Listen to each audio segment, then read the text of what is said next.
Yaqinda tog'da metro ochilar ekan. Mana o'sha tunnellarni tayyorlab qazib qo'yishdi. Endi faqat poyezdlar ishga tushsa bo'ldi. Stop. O'zbekistondagi eng zo'r travel contentga obuna bo'ling. Albatta bu hazil. Bu qanaqa yerto'la emas. Bu qor ko'chkini ichida yuribmiz. Xotinim ikkalamiz chetdan o'tib ketamiz hozir tashqariga. Qanaqa ekan? Tunnel, tog'dagi tunnellar. Voy, gap yo'q. Ketdik dalchi. Ashkini yetmasam ichakka ko'rmayapman. Mana chiqib keldi. Mana.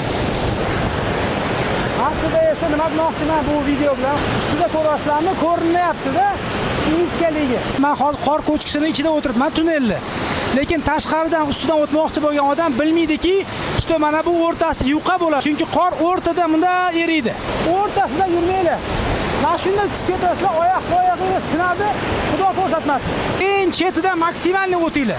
Shunda oyoq-oyog'ingiz sinmasdan uyiga sog'-salomat yetib borasizlar. Toqqa ko'p yuradigan do'stlaringizga yuborib qo'ying, ularga bu foydali ma'lumot bo'ladi.